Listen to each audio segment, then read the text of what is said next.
Presentation from my good friend of 5 years. Everything he puts his mind to, he blows away from, whether it's electro music producing, which hopefully you guys have either listened to before on the Facebook page, or whether it's his startup, his entrepreneurial efforts. And I'm glad to present my good friend, Daniel Emberman. Enjoy. Thanks, Daniel. I just want to start out by thanking you all for coming. I'm actually pretty excited to give this talk, and over the past couple of years I've picked up a lot of tips and tricks about giving presentations, and hopefully at least a couple of you guys walk away with one or two cool things you didn't know from before. So with that, I'm going to start my presentation on giving presentations. So I figured I'd start out with a bit about who am I. Well, right now I am finishing up my master's in computer science at UCSB. My main emphasis is machine learning and distributed systems, and I'm also getting the master's level certificate in technology management. But I also have a side job as a musician, and I've done decently well in that side job. One of my songs hit the front page of Reddit. I've been featured on almost every major EDM blog. I've played shows in Santa Barbara and Los Angeles, and I've gotten a couple of record deal offers. And even though I really decided that that wasn't the direction I wanted to go in, kind of getting experience in one of the most ruthless businesses out there is definitely something I'm going to take with me for the rest of my journey. And I've also had the amazing opportunity to see every level of a business being created. Going from starting my own business, literally in my garage, all the way up to having an internship at the single most profitable corporation on earth. And best of all, last summer, I finally got to achieve one of my life goals of winning a giant check. And all of these achievements I can really tie back to one major fact about me, and that is that I'm a performer. I started playing piano at 3 years old. I wrote my first song at 9, did my first talent show at 11, and all through high school I was either a song leader at a summer camp, or running for political offices, or being a lead role in the musicals. Pretty much anything I could do to get in front of a group of people. And over those years, that actually helped me develop a lack of sensitivity towards public speaking. But it didn't make me a good presenter. What made me at least a decent presenter was my experiences both at Apple and through the New Venture competition, where between the two, I've probably spent at least a solid week of my life doing nothing but having my presentations torn to shreds by seasoned and experienced speech coaches. And my hope is that through this presentation I can kind of teach some of the skills both in how to create the presentation itself and how to present it to your audience. So that brings me to a good presentation. There are 4 major aspects of a good presentation: a compelling narrative, informative graphics, a well-practiced delivery, and a presenter who can manage his or her stress. So let's start talking about the narrative. A good narrative creates a cohesive conversation. Now you might think I'm talking about creating a cohesive conversation between you and the audience, but I'm actually not. I'm talking about creating a cohesive conversation between you and your slides. If your slides are made the correct way, then at no point are you actually memorizing the speech itself.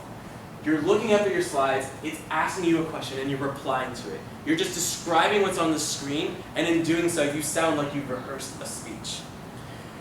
You also want to give the audience a sense of an overarching story. Some people do that through humanization. They talk about themselves a little bit, and then make you want to listen to them. Or there's also people who they'll have a metaphor at the very beginning, and then bring back the metaphor at the very end of it so they can tie it all back together into a single story. And finally, a good narrative maintains a healthy sense of rhythm between the ebbs and the flows. And I'll get a little bit more into that a little bit later. So as far as narrative structure, whenever I create a slide deck, I like to start with the what, why, how, and what. What problem are you trying to solve? Why do I care? How did you solve it? And what does this mean in a larger context? You can actually think of this kind of as an hourglass. You want to start out as broad as possible to attract people in, because the first minute or two of your pitch deck or your presentation is a sales pitch. You have 1 or 2 minutes to convince everyone in the audience that you are worth the next 10 to 15 minutes of their lives. Otherwise, they're going to zone out, go on Facebook, do anything except for listen to you. Once you actually have them interested in what you're saying, then you can start going into the how, which is the implementation details. How you figured out that this is the right market. How you figured out that this is the faster way to build the product that you've been building.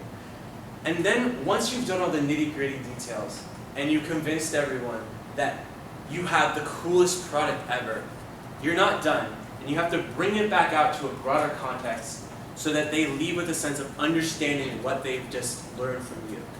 So to start with the what and the why, my favorite example would be any Apple advertisement.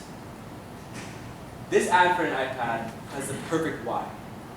What will your verse be? In one sentence and one photograph, Apple manages to convince you that this product will make you happier, will make you creative. Maybe there's some creative project you haven't been working on, and this will help facilitate that project.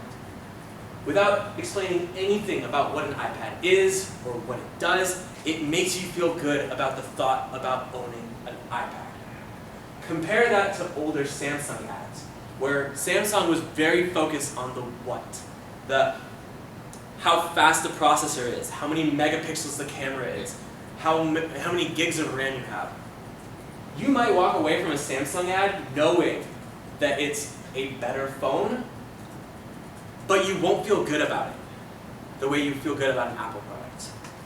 So for the most part, the why is you're validating that there's a problem. So a perfect example of a presentation with a why is stress is ruining your life and keeping you from being the best person you can be. Through years of training, I have learned how to help you get rid of all the stress in your life.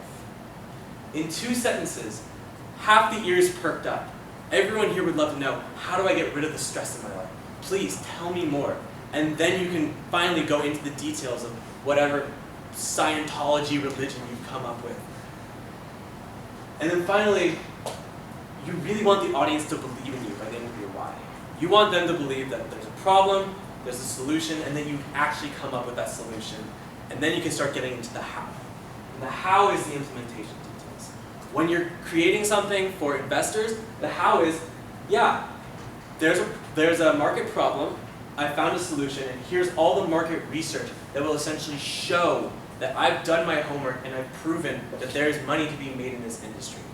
Or if you're giving a more technical interview, it can kind of be along the lines of, here's the actual implementation that I built that's X amount faster, and here's how I made it faster. But there is one major caveat with the how section, and that's not to get lost in the trees.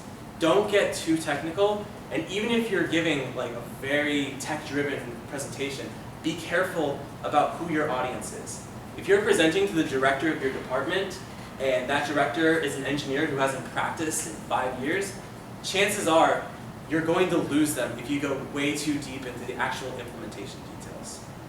So now you've convinced people there's a problem, you've convinced them that you've found a solution, and you've shown the solution you found. But you're not done.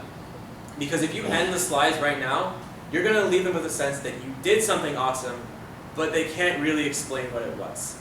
So you need to kind of pull back out to why. And when you pull back out, you want to give them a sense that by listening to your lecture, they left a little bit smarter, a little bit happier, and a little bit more complete.